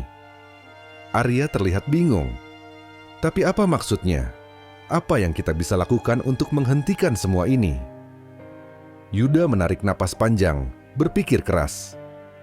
Aku rasa kita perlu mencari tahu lebih banyak tentang Sinta dan apa yang terjadi dengan keluarganya. Apa yang membuatnya terjebak di sini? Mungkin hanya dengan mengetahui kebenaran kita bisa membuatnya tenang. Arya menatap Yuda dengan khawatir. Lo yakin ini aman, Yuda? Kita nggak tahu apa yang bisa terjadi jika kita terus menggali ini. Kalau kita nggak melakukannya, siapa lagi yang akan? Jawab Yuda, dengan tekad yang semakin kuat. Beberapa hari setelah percakapan itu, Yuda kembali ke kantor arsip kota untuk menggali lebih dalam tentang sejarah rumah keluarga Sinta. Ia mulai meneliti dokumen-dokumen lama yang menyebutkan tragedi yang terjadi pada keluarga itu. Seperti yang dikatakan Pak Naryo, rumah keluarga Sinta telah hancur dalam kebakaran besar yang terjadi lebih dari 20 tahun yang lalu. Namun ada sesuatu yang tidak sesuai dengan cerita yang sudah diketahui banyak orang. Yuda menemukan laporan lama yang menunjukkan bahwa Sinta sebenarnya tidak mati dalam kebakaran itu. Laporan tersebut mengatakan bahwa Sinta hilang setelah malam kebakaran dan tidak ada jejak yang ditemukan. Tetapi, yang lebih mencurigakan adalah laporan tentang seorang pria yang ditemukan tewas di dalam rumah. Seorang pria yang tidak dikenal oleh siapapun, namun ditemukan dengan luka yang sangat parah dan mencurigakan. Apa hubungannya pria ini dengan keluarga Sinta? Yuda bertanya pada dirinya sendiri. Yuda semakin merasa ada sesuatu yang disembunyikan, sesuatu yang lebih besar daripada sekadar kisah kebakaran. Ia menyadari bahwa pencarian ini akan mengarah pada sebuah rahasia yang sangat gelap. Malam itu, Yuda memutuskan untuk pergi ke rumah tua yang kini telah hancur. Ia merasa bahwa ada sesuatu yang perlu ditemukan di sana. Sesuatu yang tidak bisa ia temukan di arsip kota atau dalam cerita yang beredar.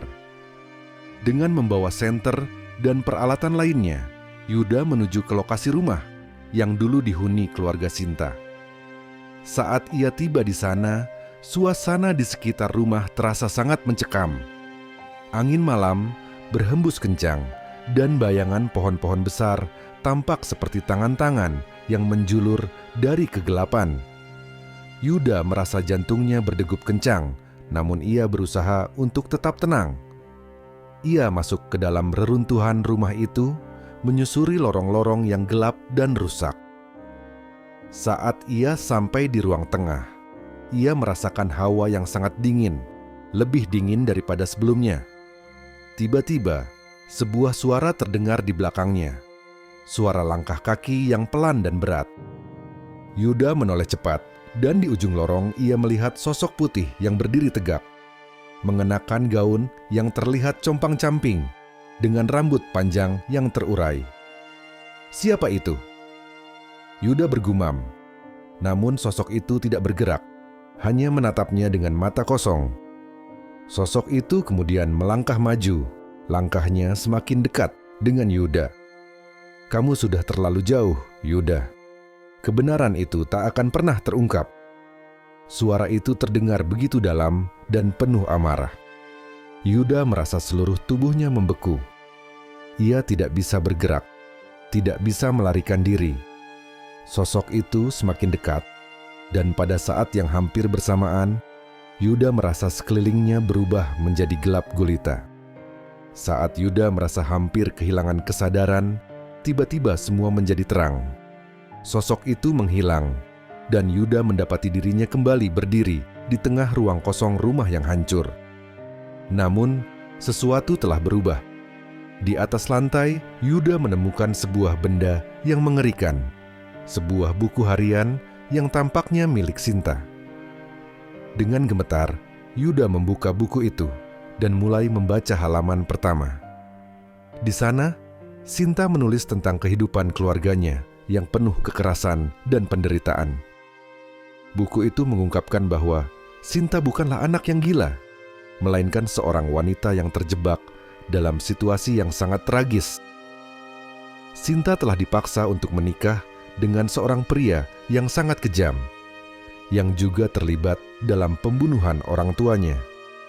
Saat malam kebakaran terjadi, Sinta mencoba melarikan diri, tetapi ia terjebak dalam rumah yang sedang terbakar. Namun, sebelum ia mati, ia sempat membunuh pria itu sebagai bentuk balas dendam atas penderitaannya selama ini. Dengan rasa ngeri, Yuda menyadari bahwa keluarga Sinta tidak hanya mati dalam kebakaran. Mereka telah dibunuh, dan Sinta membunuh pria itu untuk membela dirinya. Itu sebabnya arwahnya tidak pernah tenang. Ia tidak hanya terperangkap karena kebakaran, tetapi karena kematian yang penuh penderitaan dan kekerasan. Saat Yuda kembali ke kos, ia tahu bahwa ia harus menghadapi kenyataan pahit ini, bahwa Sinta, arwah yang terperangkap, membutuhkan keadilan untuk mengungkapkan apa yang sebenarnya terjadi. Namun, dalam proses mencari kebenaran, ia juga tahu bahwa ia harus menghadapi kenyataan bahwa tidak semua cerita berakhir dengan damai. Ketika Yuda kembali ke kamarnya, ia merasakan kehadiran yang lebih kuat dari sebelumnya. Rima, Sinta, atau siapapun itu, Yuda tahu bahwa kebenaran harus terungkap. Tidak ada jalan mundur lagi. Sosok yang selama ini mengawasi Yuda akhirnya muncul, bukan hanya untuk menakut-nakuti, tetapi untuk meminta keadilan yang telah lama terpendam. Ketegangan yang telah menyelimuti Yuda selama ini kini mencapai puncaknya. Semua yang telah ia alami, dari penampakan Rima, pertemuannya dengan Sinta, hingga penggalian tentang masa lalu keluarga Sinta, berpuncak pada satu pertanyaan yang tak terelakkan. Apakah ia bisa menyelesaikan misteri ini, atau justru akan terperangkap dalam kegelapan yang lebih dalam lagi? Setelah membaca buku harian Sinta yang mengungkapkan kenyataan pahit tentang masa lalunya, Yuda merasa tergerak. Kebenaran yang selama ini tersembunyi akhirnya terungkap, namun dengan itu muncul perasaan berat di hatinya. Ternyata, Sinta bukan hanya arwah yang terjebak dalam rasa dendam. Ia adalah seorang korban yang kehidupannya dihancurkan oleh kebohongan dan pengkhianatan. Namun, di balik itu semua, ada keinginan untuk membebaskan dirinya dari beban amarah yang selama ini membelenggunya. Malam itu, setelah kejadian mengerikan di rumah tua, Yuda kembali ke kos. Meskipun seharusnya ia merasa lega karena telah menemukan kebenaran, ada sesuatu yang tak bisa ia lepaskan. Setiap langkahnya terasa lebih berat, seolah-olah ada sesuatu yang mengikutinya. Ketika ia membuka pintu kos dan melangkah masuk, sebuah bau melati yang kuat langsung menyergapnya. Itu adalah bau yang sama yang ia hirup saat bertemu dengan Rima dan Sinta. Sebuah aroma yang selalu mengingatkannya pada bahaya yang lebih besar. Dengan tangan yang gemetar, Yuda menyalakan lampu kamar dan menutup pintu dengan cepat. Namun, saat ia berbalik, ia melihat sesuatu yang mengejutkan. Di meja belajarnya, ada sebuah gambar yang tidak pernah ia kenal. Gambar itu menggambarkan Sinta dengan gaun putih yang tercabik-cabik dan ekspresi wajah yang penuh penderitaan. Di belakangnya ada bayangan pria yang terbungkus api. Wajahnya samar-samar, namun Yuda bisa merasakan bahwa itu adalah pria yang terbakar dalam kebakaran rumah Sinta. Kenapa ini ada di sini? Yuda bergumam, merasa sangat ketakutan. Gambar itu tampaknya tidak hanya sebagai sebuah ilustrasi, melainkan sebuah pesan dari dunia lain. Tak lama setelah itu, suara langkah kaki perlahan terdengar di luar kamar, diikuti dengan suara desahan yang tidak bisa dijelaskan. Yuda tahu bahwa ini bukan hanya suara angin atau bunyi alam semata. Ini adalah suara yang nyata, suara yang menggambarkan kehadiran sesuatu yang ingin berkomunikasi. Lalu, tiba-tiba, di depan pintu kamar ada sebuah sosok berdiri. Tubuhnya tertutup bayangan gelap, namun gaun putih yang dikenakan sosok itu terlihat begitu jelas di dalam kegelapan. Mata sosok itu menghadap langsung ke Yuda, dan mulutnya perlahan bergerak, seakan ingin berbicara. Yuda merasa tubuhnya membeku. Suasana di dalam kamarnya terasa begitu mencekam, seolah-olah waktu berhenti. Bayangan itu bergerak lebih dekat, dan Yuda bisa merasakan hembusan angin yang sangat dingin. Sosok itu semakin mendekat, dan akhirnya suara yang selama ini Yuda coba hindari terdengar dengan jelas. "Kamu tahu kenapa aku ada di sini, kan?" Suara itu terdengar seperti bisikan, namun begitu jelas dan mematikan. Yuda membuka mulutnya, tetapi tidak ada kata yang keluar. Di depannya, sosok itu semakin jelas, Sinta. Wajahnya tampak begitu rapuh, tetapi di matanya ada api kebencian yang tidak pernah padam. "Jangan takut," kata Sinta dengan suara yang serak. "Aku hanya ingin keadilan." Yuda akhirnya bisa menggerakkan lidahnya. Keadilan?" "Ya," jawab Sinta, mendekatkan wajahnya. "Keadilan untuk keluargaku dan untuk diriku. Aku tidak bisa pergi begitu saja tanpa itu. Selama kamu tidak menemukannya, aku akan tetap ada di sini mengganggumu." Yuda merasa jantungnya berdebar sangat cepat. Ia tahu bahwa apa yang dikatakan Sinta adalah kenyataan yang harus ia hadapi. Ia telah melihat masa lalu keluarga Sinta, pembunuhan, kebohongan, dan penderitaan yang tiada habisnya.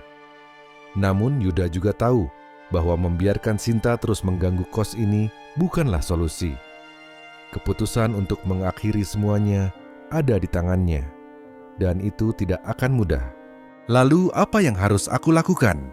Yuda bertanya, dengan suara yang penuh ketegangan. Sinta menatapnya, lalu tersenyum dingin. "Kamu harus menemukan pria itu, pria yang seharusnya mati dalam kebakaran itu. Hanya dengan menemukan dia dan mengungkapkan siapa dia sebenarnya, barulah aku bisa tenang." Yuda terkejut. "Tapi dia sudah mati. Semua orang bilang dia sudah mati dalam kebakaran itu." Sinta menggelengkan kepala. "Dia tidak mati. Dia masih ada di sini, Yuda. Hanya dengan mengetahui siapa dia dan apa yang dia lakukan, kamu akan memahami mengapa aku terjebak di sini begitu lama." Pagi-pagi sekali, Yuda pergi ke kantor polisi untuk mencari tahu lebih lanjut tentang pria yang ditemukan tewas di rumah keluarga Sinta. Polisi setempat tidak banyak membantu, karena mereka hanya mencatat bahwa pria itu adalah korban kebakaran yang tidak dapat diidentifikasi. Namun, Yuda merasa bahwa ada yang salah dengan cerita ini. Ada sesuatu yang disembunyikan. Setelah beberapa jam mencari, Yuda akhirnya menemukan sebuah dokumen lama yang menyebutkan nama pria tersebut. Hendra Raharja. Nama itu tidak asing baginya, karena ternyata Hendra adalah seorang pengusaha sukses yang dikenal di kota. Namun, ada satu hal yang tidak sesuai. Dalam catatan itu disebutkan bahwa Hendra terlibat dalam banyak kasus penipuan dan penggelapan, bahkan memiliki catatan kriminal yang disembunyikan. Jadi, dia bukan hanya pria biasa, kan? Yuda bergumam pada dirinya sendiri. Dia memiliki masa lalu yang gelap, dan itu yang membuatnya terus mengikutiku. Yuda segera kembali ke kos dan mulai mencari informasi lebih lanjut tentang Hendra. Ia menghubungi beberapa orang yang dikenal oleh keluarga Sinta, dan ternyata Hendra memang terlibat dalam beberapa tindakan keji yang tidak pernah diketahui publik. Ia adalah pria yang sebenarnya telah membunuh orang tuanya Sinta dan yang membakar rumah tersebut untuk menutupi kejahatannya. Sekarang, segalanya mulai jelas. Sinta tidak hanya ingin membalas dendam, tetapi juga mengungkapkan identitas pria itu kepada dunia. Hanya dengan melakukannya, arwahnya bisa tenang. Yuda merasa bahwa waktunya semakin mendesak. Ia harus bertemu dengan Hendra.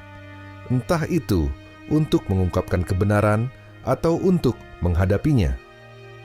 Namun, meskipun Hendra tampak tidak terlibat langsung dalam peristiwa kebakaran yang merenggut nyawa keluarga Sinta, Ia tahu bahwa Hendra adalah bagian dari puzzle yang harus diselesaikan.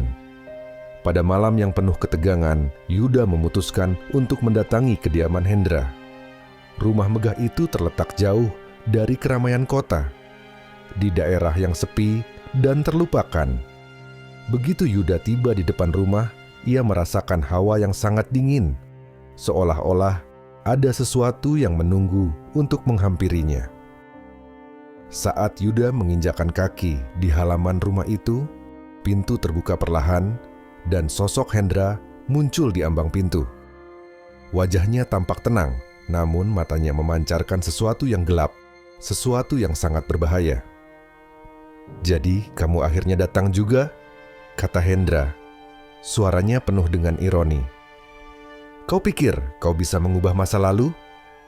Kau pikir kau bisa menghentikan semua ini?" Yuda menatapnya dengan tegas. "Saya tidak akan membiarkan kebenaran terus tersembunyi. Apa yang kau lakukan pada keluarga Sinta, kau harus mengakuinya." Hendra tersenyum sinis. "Sinta sudah lama mati, Yuda. Semua ini hanya kenangan yang seharusnya sudah lenyap. Tapi kau..." Hendra mendekat, matanya penuh kebencian. "Kau akan menjadi bagian dari kisah ini juga." Dengan kata-kata itu, Hendra melangkah maju, dan dalam sekejap Yuda merasakan sesuatu yang sangat gelap mengelilinginya. Tiba-tiba, ia mendengar suara tertawa yang keras, tawa Sinta. Tapi kali ini, tawa itu bukan lagi tawa dari arwah yang terperangkap. Ini adalah tawa pembalasan yang sedang menunggu untuk terungkap. Ketika Hendra melangkah mendekat, Yuda merasa darahnya berdegup sangat kencang. Suasana malam itu terasa semakin berat, seolah-olah langit dan bumi sedang saling bertarung. Seluruh tubuh Yuda dipenuhi rasa takut yang luar biasa. Ia tahu ini bukanlah pertemuan biasa. Ini adalah titik balik dari semua yang telah terjadi. Sebuah pertempuran antara hidup dan mati, antara keadilan dan kebohongan. Tawa yang terdengar begitu jelas dalam kegelapan semakin mendekat, seiring dengan langkah Hendra yang semakin dekat. Namun, saat Yuda menatap wajahnya, ia merasakan sesuatu yang aneh. Matanya yang dingin, penuh dengan kebencian dan kekuatan, tampak tak terpengaruh oleh ketegangan yang mengelilingi mereka. Hendra bukan hanya pria biasa. Ia lebih dari itu. Ada sesuatu yang lebih gelap dan lebih jahat dalam dirinya. Sesuatu yang telah mengikatnya pada takdir Sinta. "Jadi, kamu tahu semua tentang masa laluku, Yuda?" Hendra bertanya, suaranya rendah dan berat. "Kau ingin mengungkapkan kebenaran itu? Kebenaran tentang Sinta? Tentang apa yang terjadi dengan keluarganya?" Yuda menatap Hendra dengan tekad yang semakin kuat. "Ya, saya tahu apa yang kau lakukan. Kau membunuh keluarganya, dan kau berusaha menutupi semuanya dengan kebakaran itu. Kau pikir kau bisa melarikan diri dari kebenaran, tapi tidak. Aku akan membuatmu membayar untuk semuanya." Hendra tertawa sinis. Suara tawanya seolah menembus malam yang sunyi. "Kebenaran? Apa yang kamu tahu tentang kebenaran? Kamu pikir Sinta itu korban? Tidak, Yuda. Kau tidak tahu apa-apa. Sinta adalah bagian dari permainan ini, bagian dari yang lebih besar. Dan aku hanya sebuah pion. Kamu tidak tahu siapa yang sebenarnya mengendalikan semua ini." Yuda merasa seolah dunia di sekitarnya berputar. "Apa maksudmu? Siapa yang mengendalikan semua ini? Apa yang kau bicarakan?" Hendra mendekat dengan langkah-langkah pelan. Wajahnya semakin tampak, mengerikan di bawah cahaya redup dari bulan. "Kau sudah melihat cukup banyak untuk tahu bahwa Sinta bukanlah hanya seorang wanita yang terjebak dalam tragedi.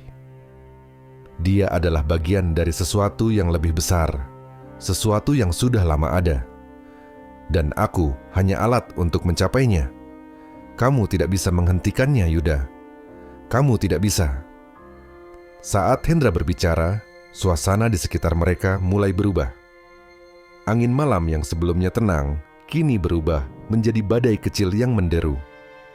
Yuda merasakan hawa dingin yang sangat menusuk tulang, dan dalam sekejap, bayangan putih yang sangat familiar muncul di depan matanya. Sinta. Arwahnya berdiri di hadapan Yuda, wajahnya penuh dengan amarah dan penderitaan. Gaun putih yang dikenakannya tampak semakin kotor dan compang-camping, seolah ia baru saja keluar dari api yang membakar tubuhnya. Namun, ada yang berbeda dengan Sinta kali ini. Wajahnya tidak lagi tampak rapuh, tidak lagi seperti wanita yang terperangkap dalam kesedihan. Wajah itu penuh dengan kebencian, dan matanya menatap Hendra dengan intensitas yang mengerikan. "Apa yang kau lakukan pada keluargaku?" Suara Sinta menggema di udara, penuh dengan kemarahan yang tak terkendali. Hendra mundur selangkah. Wajahnya tiba-tiba berubah menjadi pucat. "Sinta, kau tidak bisa melakukan ini. Aku tidak bisa."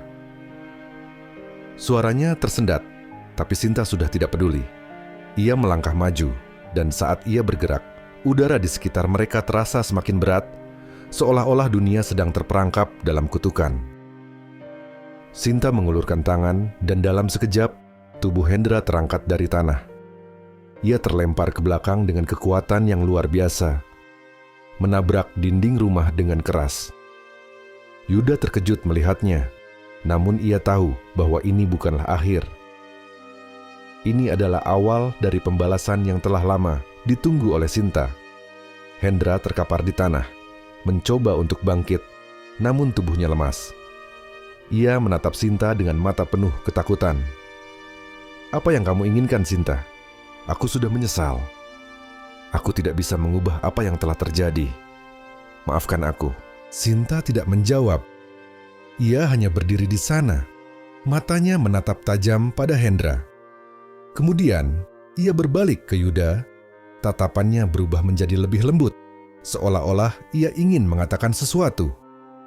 Yuda merasa sebuah kekuatan besar mendorongnya untuk mendekati Sinta.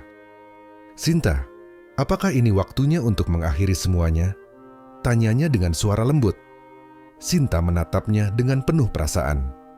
"Ya Yuda, aku sudah lama terperangkap dalam kebencian ini. Tapi sekarang aku bisa melihat kebenaran. Aku tidak bisa melanjutkan hidupku dengan beban ini. Aku ingin membebaskan diriku." Yuda mengangguk. Meskipun ada rasa berat di hatinya, ia tahu bahwa meskipun ini adalah akhir bagi Sinta, itu juga berarti berakhirnya semua yang telah terjadi. Segala rasa takut, segala kebohongan, dan segala penderitaan yang telah dialami keluarga Sinta. "Jika kau ingin bebas, Sinta," kata Yuda dengan penuh keyakinan, "aku akan membantumu. Aku akan mengungkapkan kebenaran tentang semua yang telah terjadi. Aku akan membuat dunia tahu siapa Hendra sebenarnya."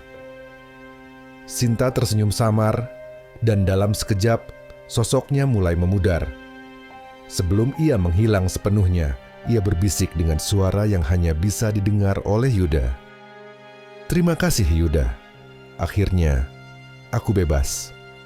Dan dengan itu, Sinta menghilang, meninggalkan Yuda sendirian di tengah malam yang sunyi.